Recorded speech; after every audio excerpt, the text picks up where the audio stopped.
It's showtime.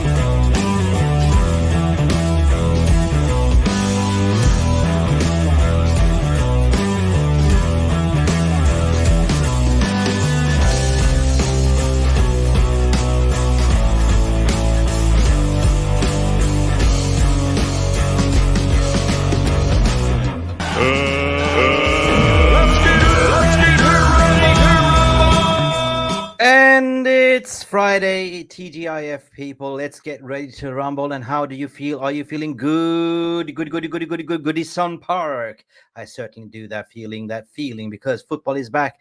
And I'm so bored about this international break, which is a party pooper and good in my opinion. How you doing? How you feeling? It's Friday. Let me know what you're calling from, what you're doing, because we gonna cover the Erik Ten Hags press conference against and team news and all that, questions from the journalists, because we're going to see what to expect at Goodison Park, to be honest. And yeah, I am feeling excited because I haven't seen football for 2 weeks.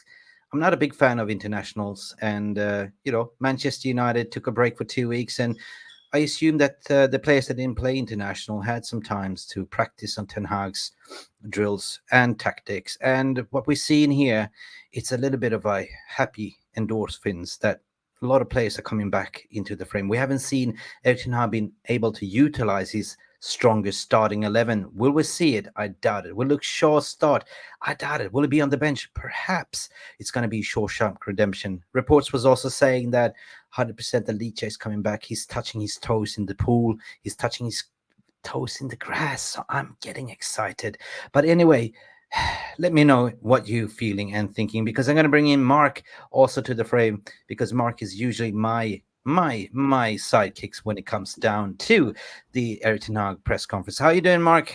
I'm chilling. How is everyone doing today? It's been nice. You're chilling. I can see you got your beanie on. It's chilling, eh?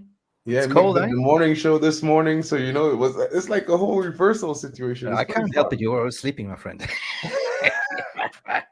I actually thought there was no morning news this morning, to be fair. So my apologies, guys, for missing the show this morning. I hope everyone enjoyed Mark. It's embarrassing. It's embarrassing. It's a disgrace. Disgrace. That's what it is. A disgrace. A disgrace. A disgrace. You're embarrassing for oversleeping, my friend. Yeah, you know what? What do we expect today from the press conference? What are you expecting, to be honest? I'm expecting some good questions about the fit squad, possible changes, what is the rotation going to be like going into the hectic Christmas period where we have 2 to 3 games a week? Oh, yeah. What are the expectations? Because, Erik Ten Hag has to serve a touchline ban on Sunday. So what is going to be the expectations? How is the assistant coach and the rest of the staff going to take care of the team? You know what I mean? I think I forgot about that. He's got a touchline ban. Yeah, Will is the one. Will is the one that reminded us about that in the group chat yesterday. So I have to shout out to Will Connolly. Shout out to Will Connolly, Billy Connolly. Up everyone. He brought it to everyone's attention yesterday. So hats off. It's so difficult to keep tabs on everything. You know what I mean? So big shout out to Bill Connolly, Will Connolly, for reminding us that Ten Hag, he's got a touchline ban. Stephanie Griffin is coming in and saying, good afternoon, Lansing Junior. Hi, Mick. Hope everything is well. I am doing fantastically well. It is 8:34 in Thailand where I'm sitting. Good afternoon, Ashid. I assume you're in India, my friend, as well. So yeah, all good. Who else is in the house? That's about it. I mean, so far, Yali Malmin, he's always coming in. You know what I mean? Yeah, just got to see all of Ragnick recommendations to United. All 9 of them would be contenders if we had 4 to 5 of those players. Yeah, I agree with him. Yeah, I agree. Feels good. Just we don't have to talk about this stupid takeover anymore. We're just going to talk football, because at the end of the day, we are a footballing club, right? So it's been shambolical that fans has been dragged into this mess, right? It's been one story after another, and it's been international break, and this gravy train journalist has been having a field, and I do expect sometimes in press conference like today to really ask proper question, but sometimes it's like this. Sometimes maybe good, sometimes maybe shit. Hey, who knows? Depends on who's in there, Mark. Exactly, and just like Gaz Taylor is coming in and saying, as he says, good day, just want a day where there's no PR spin about United and just positive vibes about the game. Yeah, exactly. Promise, Gaz. Totally feel Promise, that, Gaz. Gaz, I promise today we're not going to talk about the takeover unless these journalists are mentioning something. What about this? What about that? But you know what? Lately, the press conference, Mark, has been spot on. There's been some changes in people asking questions. The talking heads, the usual talking heads. We're talking about Simon Stone's been removed. Laura Whitwell. We see if there's going to be there because they usually ask about these, gossip questions. But I want to hear footballing questions. I want to hear what's going on with Rasmus Hojlund, because I read a report that he's fighting to come back against Everton. But I doubt it, Mark. I doubt it because we are playing like Champions League midweek as well. So we will probably start with, do I dare to say it? Anthony Martial or Rasmus or Rashford on top. When you put it like that, it sounds kind of bad, but like I'll be one to say, like, I'm one that always criticizes Martial's availability. That's a talent, you have to be available for selection. It's something that he shares with Rafael Varane, injury-prone syndrome that happens during spells during the season. So fit right now, like I think we should try him. If we don't need to rush Hojlund, I mean, he's a young kid. Give him time to rest. He had a little bit of a niggle. You know what I mean? We need him more in the Champions League, I think, because his mentality I believe so, as well. So I believe so. Seeing him have a rest come on in the second half might be good. You never know. Yeah, well, what can we expect at Goodison Park on Sunday, to be honest? Like, we know that Everton got that 10 points deduction from breaching FFP, and they were pretty much on a deduction bounce, jokes aside. But you know what I mean? Goodison Park is not an easy ground to go and get points. But lately, if you look at historically speaking, we always seem to get a 1-0, 2-0, but it's always been a grind, Mark. 100%. 100%. There's always been a grind. And, every time we face Everton or any team for that matter, no matter where they sit on the table, to me, it's always a game where the next team is always up for a battle against Manchester United. It's always like they pay attention. The Red Devils are coming. Let's get our A game on the field. Let's give them hell. Because, this Manchester United, we know everyone is watching that game, no matter which game, whoever our opponent is, it's a sellout show, whether it's at United or the other ground. So I think it's going to be a tough game. A game where we'll see the players' mettle and all their worth so far this season be tested. It will high time for some guys who hasn't shown up all season to make their name and stand their presence and let them be heard. And I think that we should look forward to a good team performance, because despite all the rumors and all the stuff coming around about him falling out with players and whatnot, if the last 4 games says anything, is that the team has started performing as a unit more and more. And I would say that, sometimes the media might be true, but the timing or the release of the news might not always be the exact timing or the correct timing when it actually happened. So we might be looking at 2 weeks old news, 2 months old news, just news, just news. So in my opinion, it's like, let's look at the team, see what the team has done. They got a 2-week break. A lot of the players not playing international, so that was a rest, which is positive. We got a few players back. Shaw, Martinez looking like he coming back eventually. Nobody's talking about Ahmad, who's back in training. Too. You know what I mean? So it's like, guys, I know Erik Ten Hag hasn't been selecting the team that we all desired and giving the rotation to the standard that us fans think was necessary. But at the time, given the injuries and all the circumstances and the toxicity around the club, I think it was a good choice by the manager, because, when the club going through all that toxicity, you want experience. You want the players who's been there to be present, to take that. You don't want to put the young players up under that pressure to deal with the extra for no reason. We're getting back our regulars, right? We're finally getting back our regulars, not regulon. Sorry about that. I can't help it. It's Friday, guys. It's Friday. Gotta have a little bit fun. That was a joke. Regulars. Yeah. So I totally agree with you, because when you look at it, like he's been dealt a really bad hand with everything that's gone off the pitch, with the sales takeover, with the rumors, the allegations, and Jason, do I say Jaden Sancho and all that stuff. Come on, man.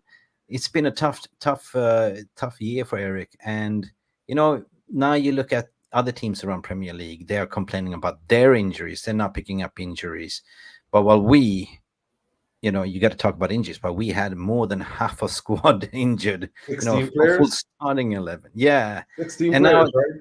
yeah, and now our players are coming back. And these are talking about, first team players, right?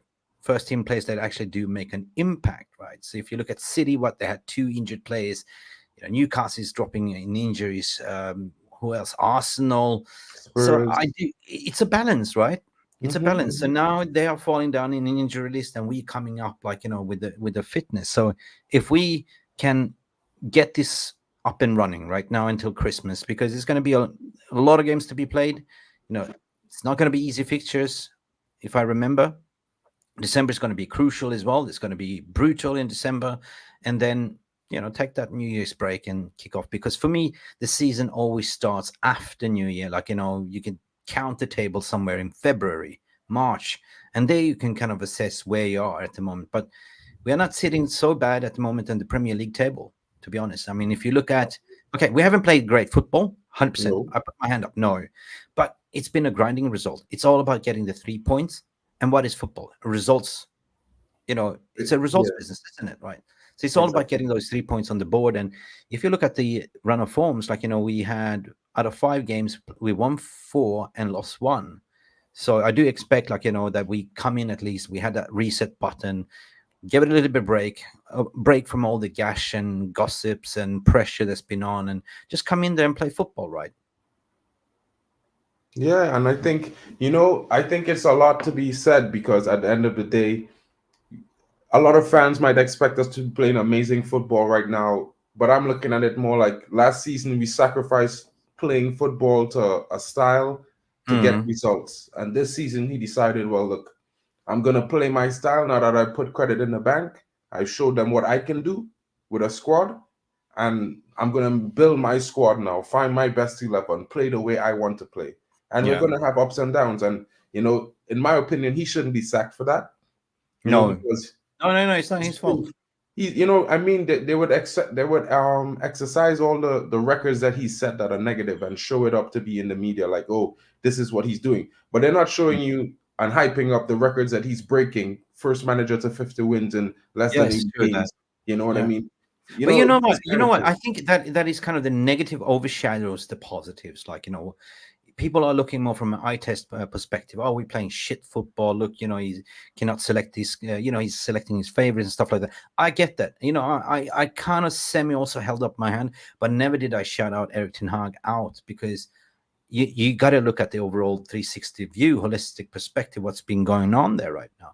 And there's always a light at the end of the tunnel, what I'm trying to say. So the light at the end of the tunnel is what I said. The table is not looking so shabby. What we are bloody 7 points off, whatever. I think 7 points off the of City or Arsenal or something, or is it 9? I think it's 7. It's 7. seven. Yeah. 7. So it's not so bad, right?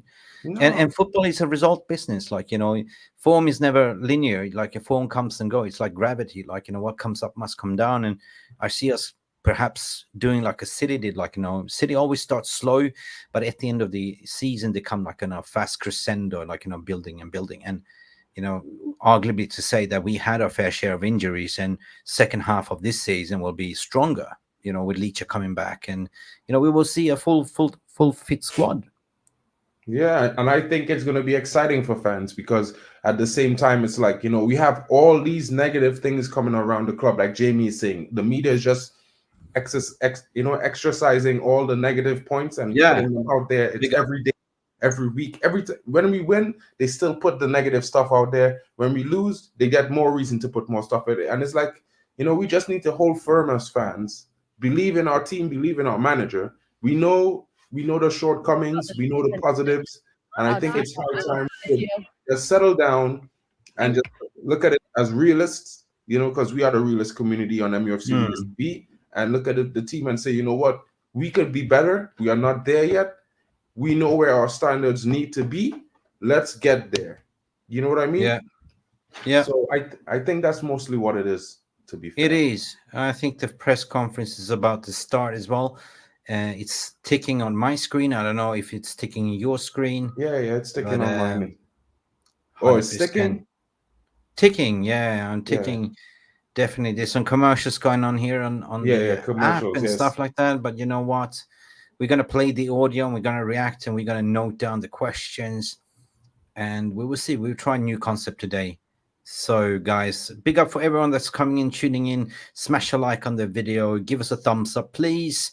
And don't forget to like and subscribe to MUFC Real TV. We're on the road for 20,000 subscribers on the 20K run to New Year. So please support the channel and help us to reach the target. It is free, by the way, as well, to be honest. So, yeah, let's see. Because now it looks like it's coming on. It looks like, yeah, well, it's all these commercials, Marks, you know. Yeah. It's gonna start in. I mean, they're always like a minute too late, so it's about to begin now that it hits. It's about to start. Yeah, it's starting.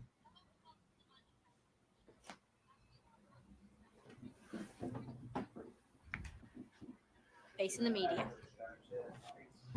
Hi, Erik. Can you give us an update on the injury situation first, particularly Rasmus Hojlund and your goalkeeper, Andre Onana? Andre is okay.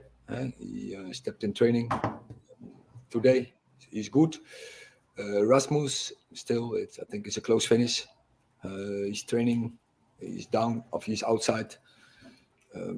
He's making very good steps. And we have to wait till tomorrow. Then we will make a final decision. In terms of other injuries, is there any timescale yet on Luke Shaw's injury and when he might be back? Luke Shaw will be available for Sunday. He will be in the squad.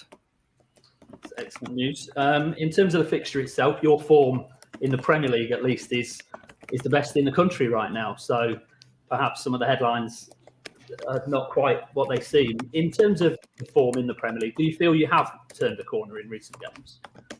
Definitely, we have seen a turning point. We have seen that how we deal with certain situations that we built. We built on a certain foundation, and now we have to build on. And we go in a massive month, and we are really looking forward with confidence because, as you say, in the Premier League, everyone is winning from everyone, and there are no easy games for no one. No easy games. Every team will drop points, but the last 5 games we won 4, and that gives us confidence to go in the next games. How difficult do you think it's going to be at Everton on Sunday? They've lost their 10 points. Their supporters are very angry. You're banned from the 10. They're very angry. How difficult is it going to be to manage that game?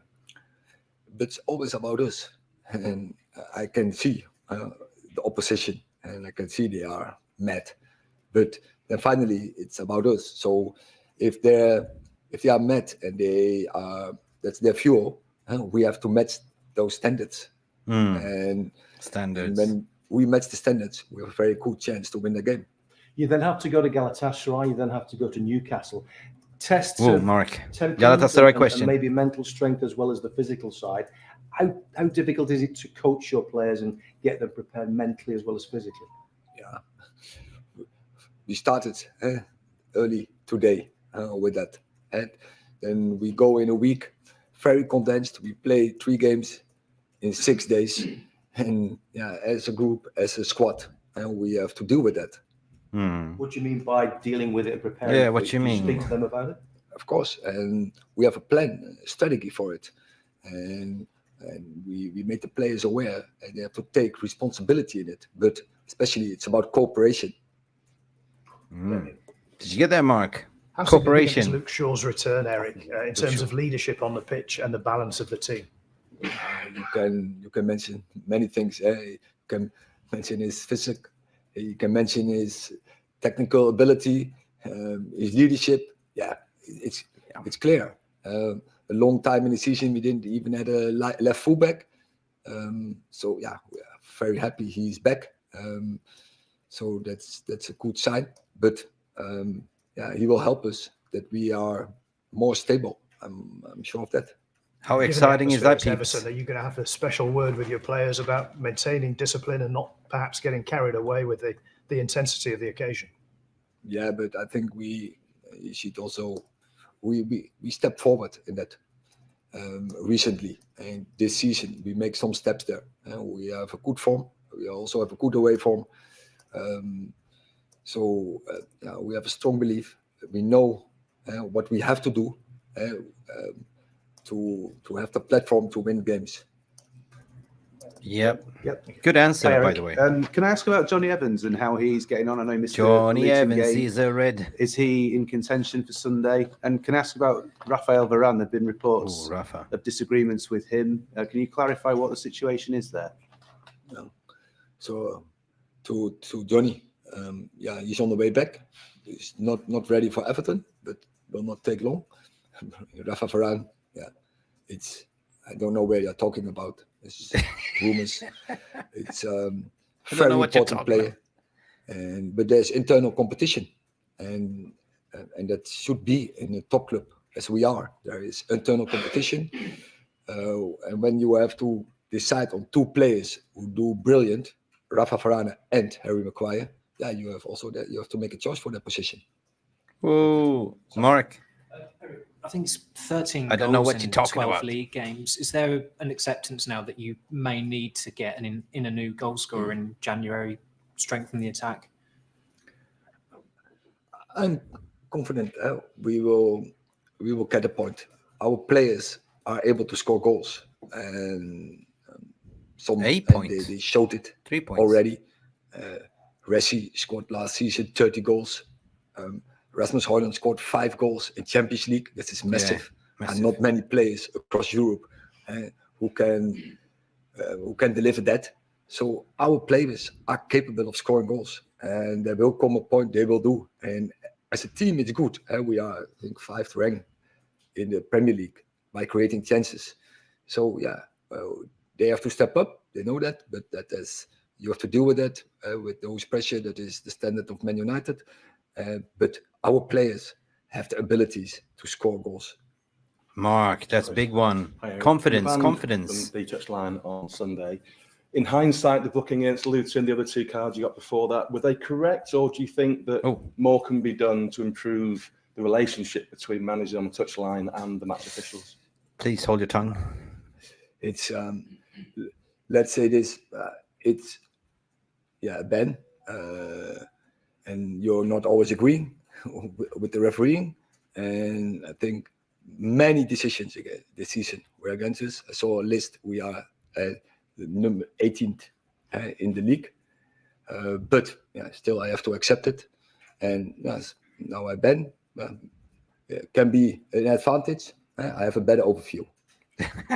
So he's basically banned kind of a one two-way on Sunday street on the where the managers touchlines. maybe have to not show their frustration as much, but also the match officials need to be more understanding. Definitely, you have to behave yourself there, and even when they make mistakes. Laurie. Laurie Whitwell. What do you make of Everton's 10-point ban over financial fair play breaches, and how much of that is a consideration at Manchester United, the financial fair play landscape? Heavy question. I can't tell because I don't know the details about it. So why? So I don't have an opinion about that. And of course, it's when I was Everton fans. I can imagine they are very mad. But we can do nothing for it, and only we have to play against them. So we have to match their standards. In terms of the picture at Manchester United, how much of that? Pardon? Sorry, in terms of the picture at Manchester United, though, how much of financial fair play regulations are an impact on what you can do in the January transfer window, for example? No, but there's not only now we're talking now January, but it was also the previous window and the window before. Was always is that a limit how you in what case you can do business, and so we have to match it, but it limits you in the things you can do.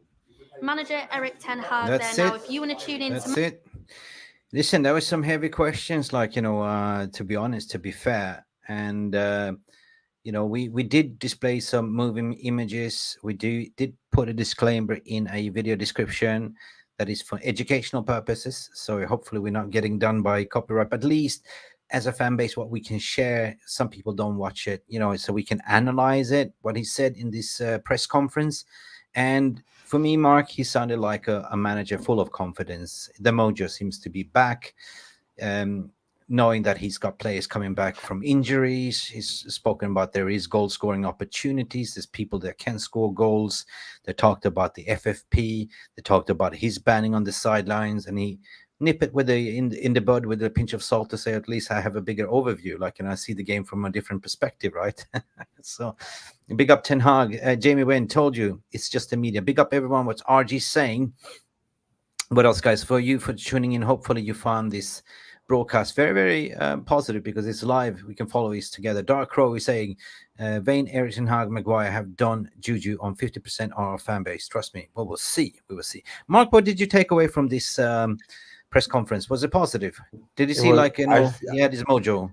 I feel like the manager has a certain swagger to him today. Like, yes. I hadn't seen it all season. It's almost as though you remember last season we went on a 23-game unbeaten run. We had wins and draws, and he was in press conferences, and he looked relaxed and confident and in control. And everything he seemed says, he wasn't stressed about it. So I think he was spot on with all the questions that they asked him. I really, really was happy to hear his return, his answer to what they were asking him when they asked about the Varane issue and Harry Maguire, because I certainly am one to believe that.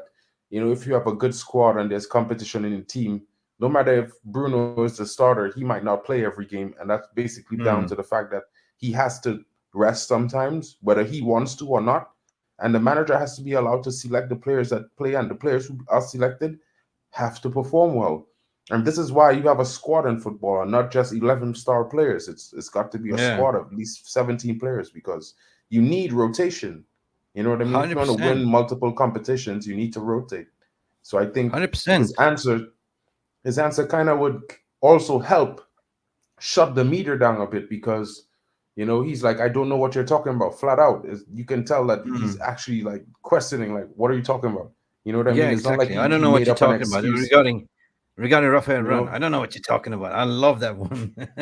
Because it was like, that's crazy. You know what I mean? Like, maybe they may have had a disagreement. Maybe the player was unhappy with his selection, but players could be unhappy with selection. It's normal. Yeah, you're not going to start every game. You want to play every game as a top player. So he gave a validated answer, follow-up through that, because he said, I play players that are in form at the moment. And currently in that moment of time, Harry Maguire was in good form. Johnny Evans was in better form. So based on that, I picked him. And you can imagine then Rafael Varane was sitting there soaking, like, in the Champions League, like, well, hang on a second. I'm a 4-time Champions League winner, Rafael Varane, and I'm not getting a sniff in front of Harry Maguire and Johnny Evans. But, he sees things in training what we don't see, and, of course, there's always going to be speculations and rumors that have been falling out and stuff like that. But I would just say that, as a player, you're very competitive. You want to play games. And, of course, you're going to be a little bit disappointed if you're not going to get selected. And when you do get the chance, you just look, I'm going to show you, right? A little bit discontent, right?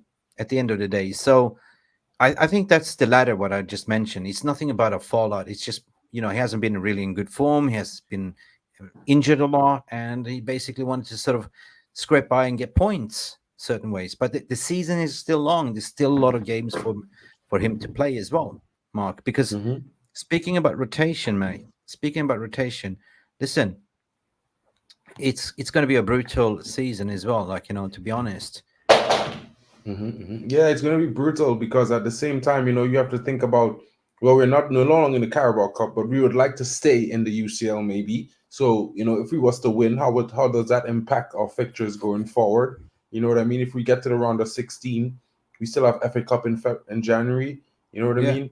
I'm going to go over the fixtures, man. Cool. Yeah.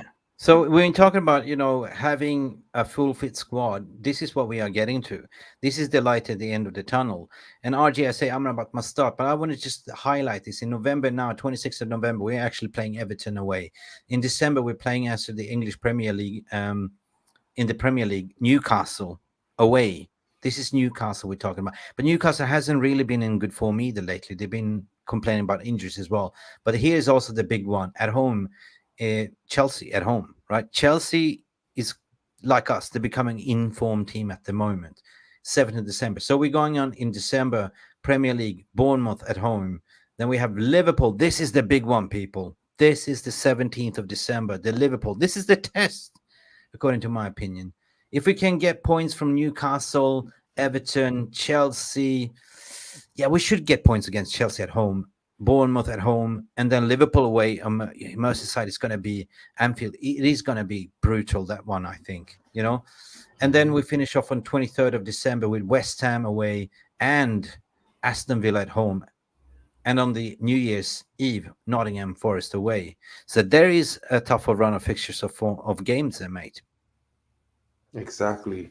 You know, and I think it's going to be very crunch time. I think it's going to be crunch time for a lot of teams more than I think it's for Manchester United, because if I was to say this, people might laugh, but I'm going to say it anyway. Last season, we played the most fixtures of any team.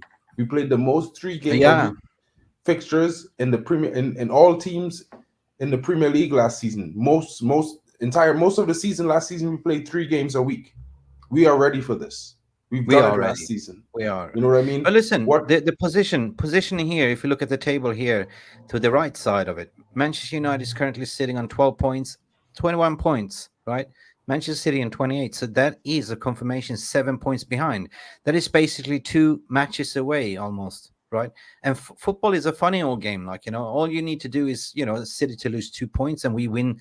We're going to run a form and we'll be up there in top 4, to be honest, right? So I'm not going to get giddy. I take it game by game, to be honest. Rashford, please have a good game for us for once, what RJ is saying. 100% RJ. Listen, let's talk more about the Everton game, like, you know, because I'm feeling giddy now. I'm feeling confident.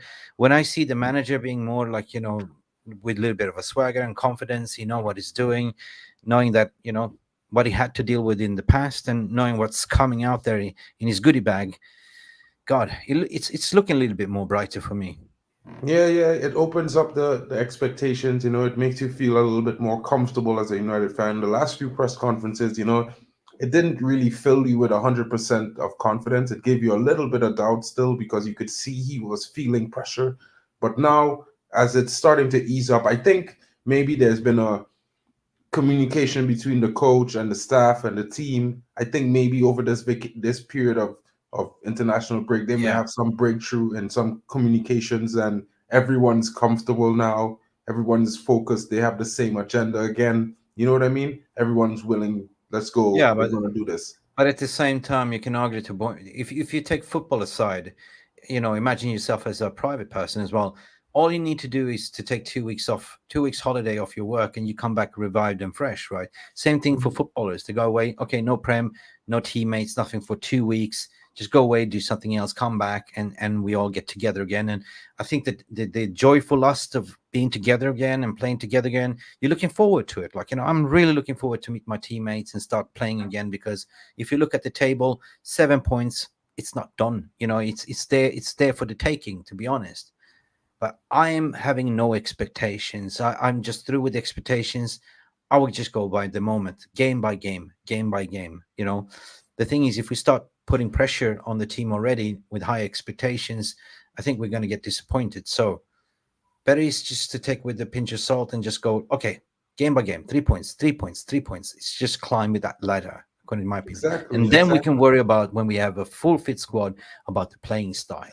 Maybe that's just my opinion, though. And I love this comment from Drex coming in real hard right now. And he says, if we hold all of them to the same standard and not pick and choose who we lap up, you know, I guess he's trying to say that if we give all of them a blank sheet and we say, all right, we're going to count you 1 game at a time. Yes. And based on those performances, if you dot those I's and cross those T's, you start. If not, you could sit on the bench. We don't care. I think it's going to be better for the team, better for the fan base, less toxic. You know what I mean? I think guys need to relax. We know the history of our club. We're not saying we're sacrificing the history of our club, but we are saying that we're living in the real world. And right now, our team is not great. They have the potential to be a lot better than they are right now, but they're not great. So let's see how they perform.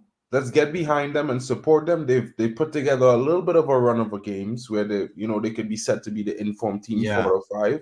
And let's push them on and go 6, and go 7, and let's count one game at a time, just like you said. Yeah, you know what I mean. But this is the one that I will pencil in, guys. This is on the 17th of December. What I'm sitting on the 17th of December is Liverpool away.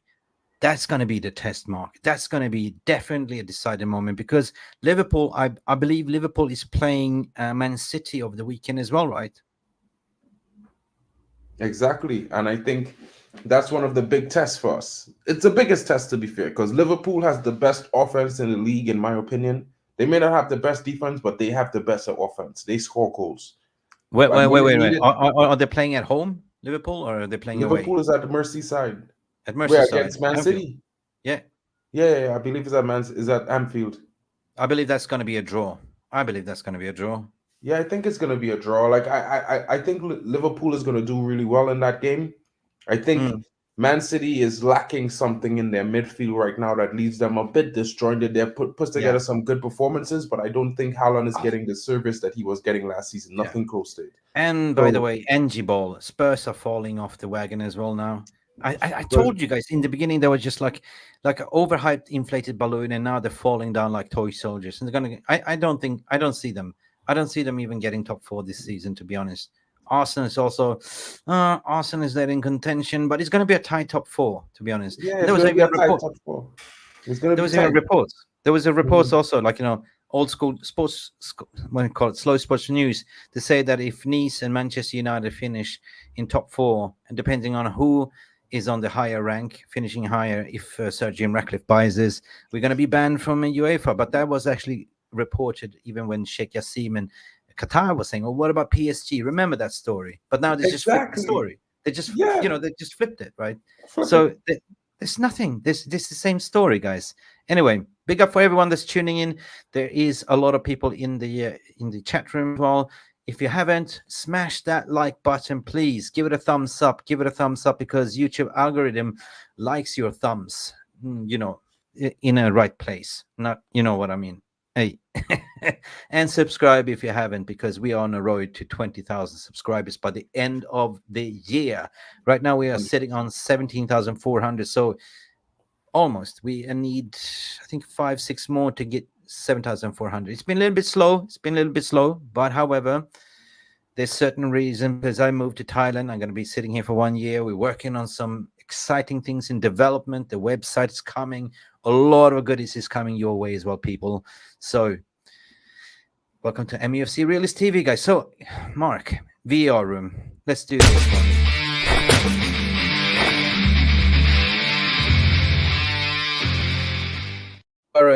We're not going to do this now, but we want to talk it manually, right? I want to hear from you based on what you heard Ten Hag saying. Let's start with the backline, Mark. Let's start with the backline. Of course, Bayander, I did a report this morning. There was some paper talk saying he's not happy. He's looking to move to Galatasaray or Fenerbahce. But I'm saying this is just paper talk, right? Because you know what? Onana is going to go play AFCON and he's going to get game time, right? Mm-hmm. Yeah, it's a paper talk.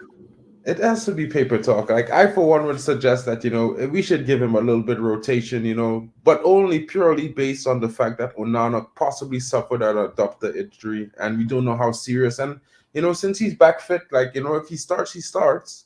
He's been in good form. So it has nothing to do with Onana. It's just concern about his injury. But, I think Altabander has done well for Turkey. I think he came in knowing that he's going to be the backup. Of course. I think there might be some discontent, but if you are not a ambitious person, you would be content to sit there, right? So I think him being ambitious, there will be discontent, like there should be in any player in a Manchester United squad, because I think they should all be a certain level of ambition from them and energy and want to be the best in their position that they can be. So I would say that, I won't pay attention to any paper talk saying that he wants to leave. He just got here, but I would pay attention to the possibility of him starting at some point soon, because he's gonna. He will.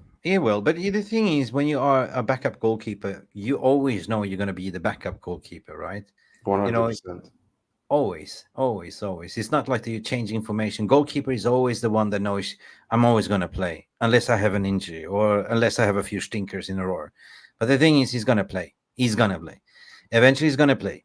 That's what I believe. And what I mentioned, AFCON is going to be for 1 month. He's going to get his game time. Like he's going to probably play in the cup games, some Premier League games and stuff like that. So I think it's just paper talk to be end of the day, Mark. You know what? So backline for me, 100% what I'm starting with Onana. It's been having some clean sheets. So finally we can start singing Onana, what a save, Onana. That's my name. Yeah.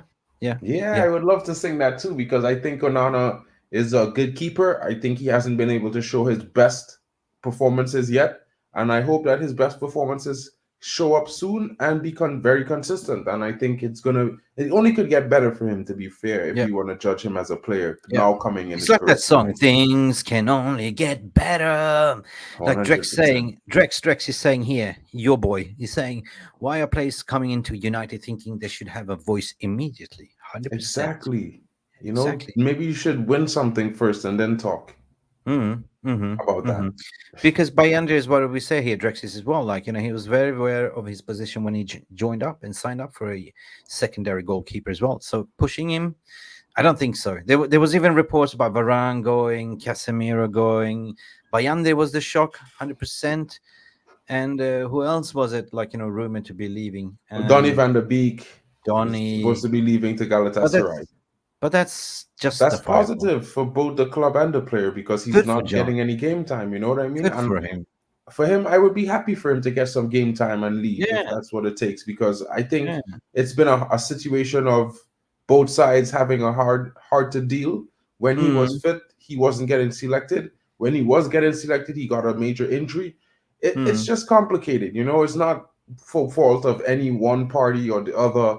It's just not. The situation didn't mesh well. You know what I mean? So if he moves on, it's a positive. It's just like if Sancho was to move on right now, I would think it's positive for both the player and the club. But the only way I would let Sancho move on is if it's a full sale only. I'm not. If I was the club, I'm not paying half his wages or 2/3 of his wages to go play for anyone else. That doesn't benefit the club or United fans. True. But one thing I want to bring post this match interview, to be honest, is this just came out right now, to be honest, and I'm excited. I'm excited for this one. Schuberto basically now saying that Ten Hag confirms the key Manchester United defender returns for Everton clash. If I scroll down further, Erik Ten Hag has confirmed that Luke Shaw is fit for available for his side trip to Everton on Sunday. Mark, so this is basically confirmed that Luke Shaw will be on the team bus and probably be on the bench.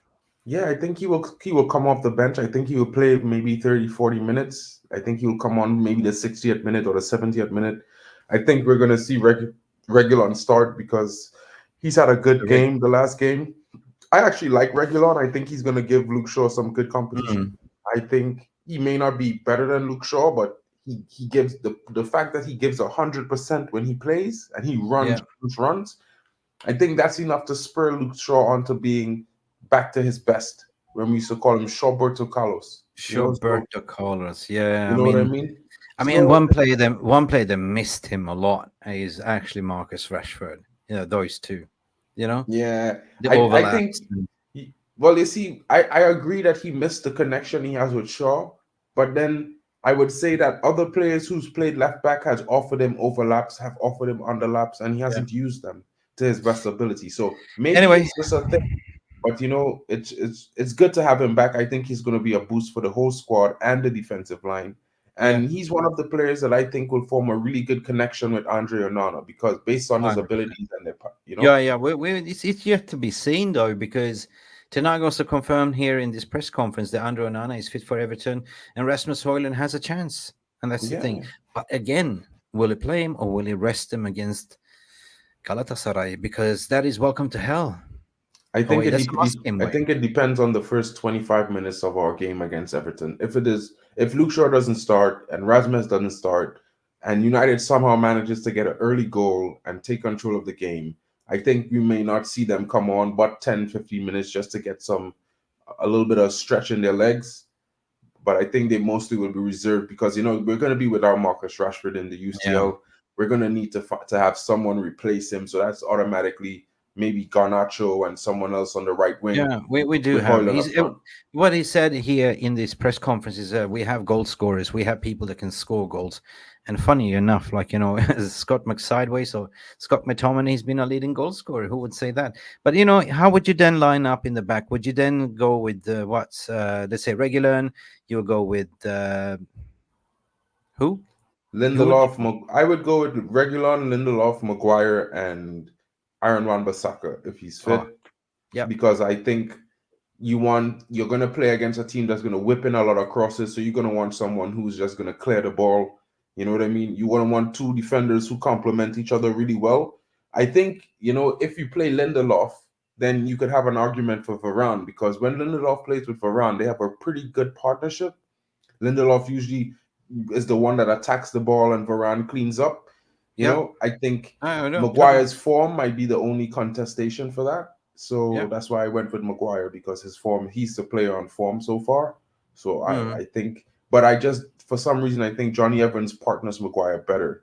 So I don't know. It's a weird one. It's a weird one. A 35-year-old coming in and making a difference. I mean, finishing off his career like at Manchester United, where it all started, like big up for him. And I can't slate him.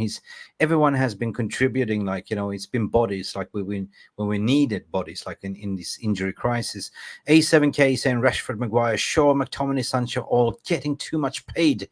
None of them is worth it. 100% I agree. 100%. In terms of the midfield, my friend, dilemma. Eriksen is out, so I'm about 100% in, I would say, because he played against in the internationals. He got a yellow card, so he's fit. He's getting his match training. He was one of the reports this morning. There was rumored that he will not. They will not buy him over the summer, because basically we paid 10 million loan fee with an obligation to buy another 15 million, right? And that is a bargain just to go and activate. I think there's a player in him. If you look at the history, he didn't get a preseason. He was training by himself at Fiorentina. He was waiting and waiting and waiting for the green light to come to Manchester United. And it came in the dying moment, like, in the Fergie time. And then they throw him in the as injury crisis, playing as a left back. So, the guy is just getting match fit, to be honest. So there is a player in Amrabat. And I don't say the judge and the jury is too early to say, but what we know about Amrabat, this guy is a tank. And I will not give up on my tank.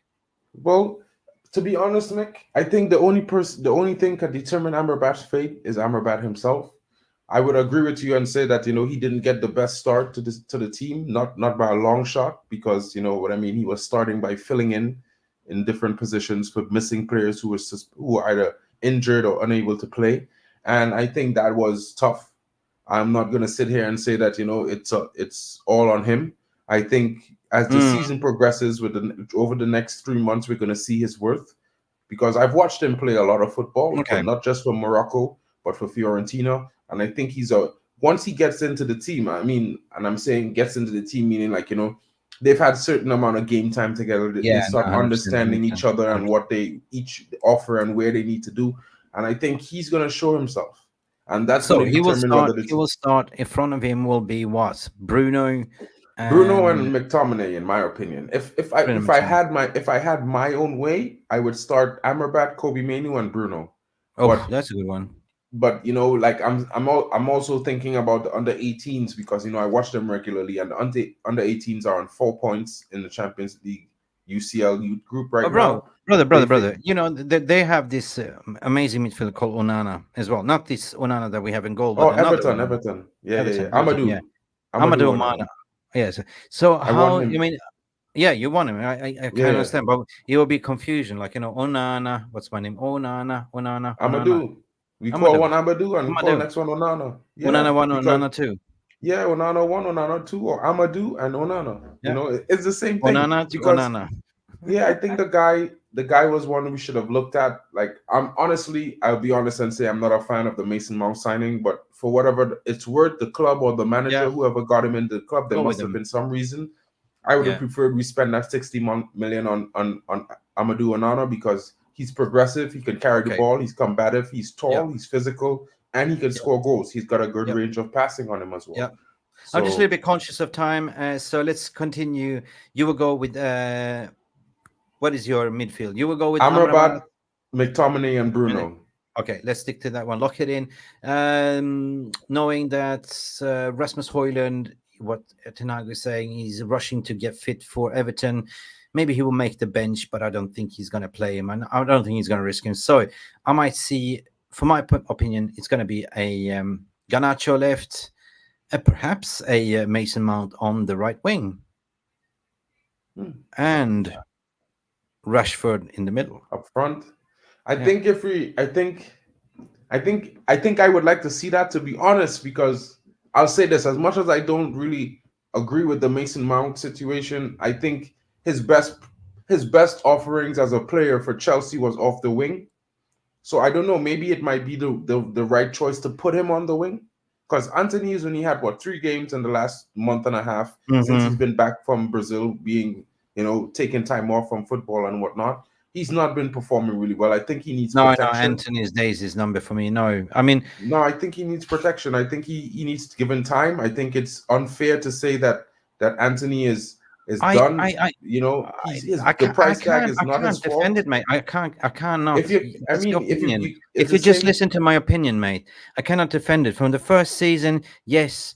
Second season, yes, I understand, but it's a football. It's a performance game, right? And so far, he hasn't shown anything. He's not that winger. I do understand there's a talent in them, but right now he should not be starting. I'd rather go with Pellistri, to be honest. Has been showing more. Well, yeah, I agree with that. I agree with that. But reason why I say I totally agree with what you're saying. He shouldn't be started, right? But to say that he's shit or he's crap or he's not a I didn't say he's shit. I didn't say he's shit. He's crap. It's the talk around town. You know what I mean? So I'm just putting it like that in the sense that I don't think he should be starting. I think he hasn't shown that this season, especially with the mental difficulties he's been having with the whole situation and the accusations. I think for sure he needs to be sit down, come on as a substitute, get himself in tune, get himself back playing minutes until he starts showing that player that we bought him for.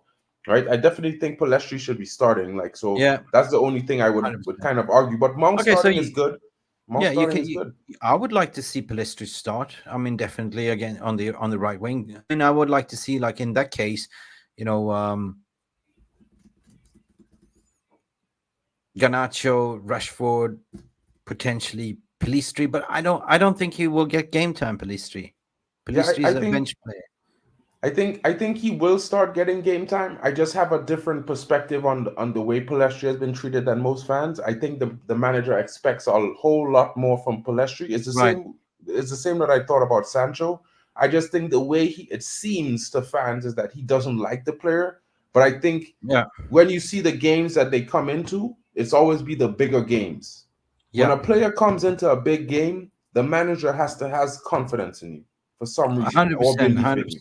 So listen, at the end of the day, I'm just conscious about time. Sorry to interrupt you, because at the end of the day, we will see on Sunday when the manager's picked. But at the end of the day, he said we have goals.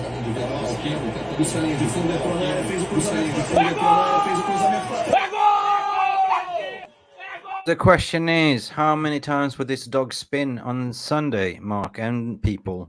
What is your score prediction? Get it in right now.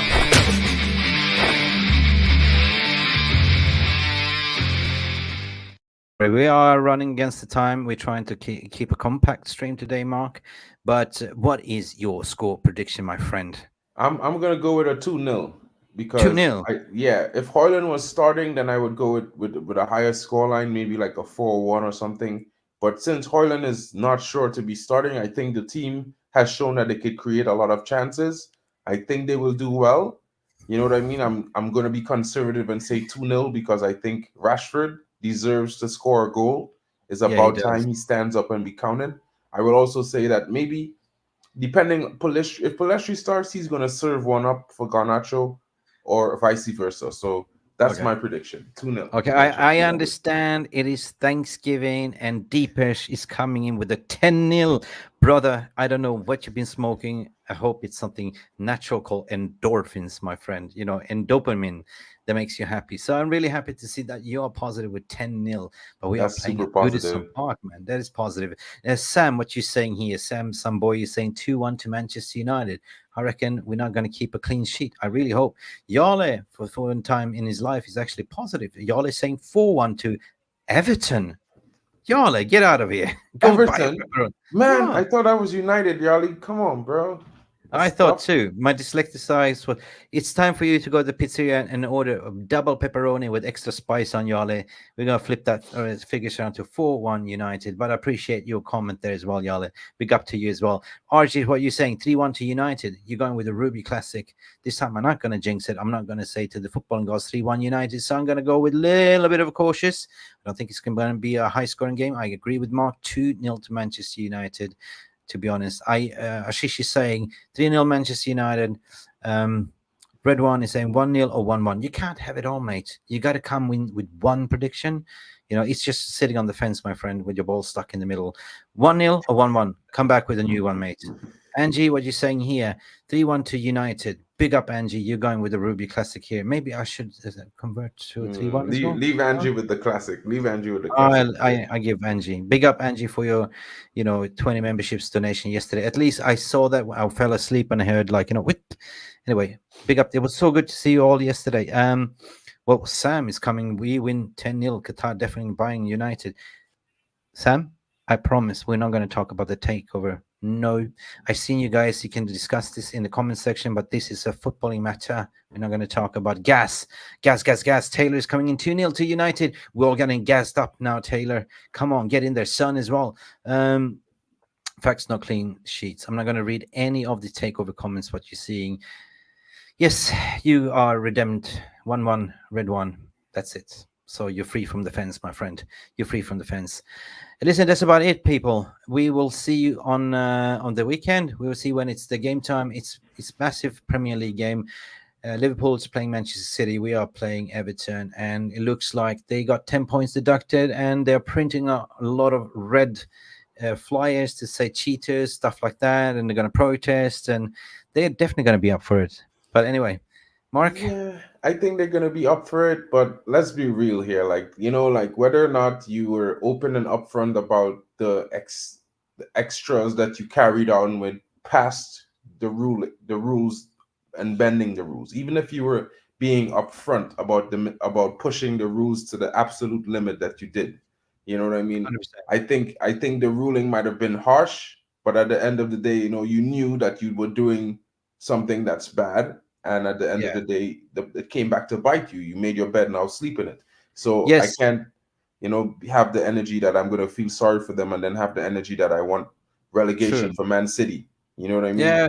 So, and even Arteta came out, was furious because De Zerbi got away with it, and he spoke again. It's embarrassing. It's embarrassing. It's a disgrace. Disgrace. That's what it is. A disgrace. A disgrace. Disgrace. Anyway, people, thank you for tuning in. Big up. Thank you. Happy Friday, people. Everyone. Enjoy your Friday. Be nice to each other in the social. Glory, Manchester United. Football is back on Sunday. We should see you Sunday. I don't know what the plan is. Are we going to do watch-alongs? We're going to do everything. I think it's an early game. I think it's about 6 o'clock, 5 o'clock kickoff. I think it is, Mark. But anyway, we'll be covering live. We'll be covering watch-alongs, the match preview, the whole lot. Be ready. Oh. And thank you. Don't forget. Thank you for watching, guys, and don't forget to join us for happy hour tonight. Jarvis and me. Mick might not be there, but we're all going to be here. MUFC family, come over, have fun. Let's play the Kahoot game, test your knowledge on Manchester United and football. Guys, enjoy your Friday. Thank you for joining us for the Manager's Press Conference. It's been your host, Mick Ruby, and your boy, Mark, an MUFC fan, at MUFC Realist TV. Click that subscribe button, smash that like button. Thumbs up, hearts, keep chatting, enjoy the chatting, and big up to all until the next time. Rumors. Until the next time. Big up VR Room as well. See you till the next time, okay? Bye for now. Thank you so much for stopping by and watching MUFC TV. Don't forget to like and subscribe on the socials.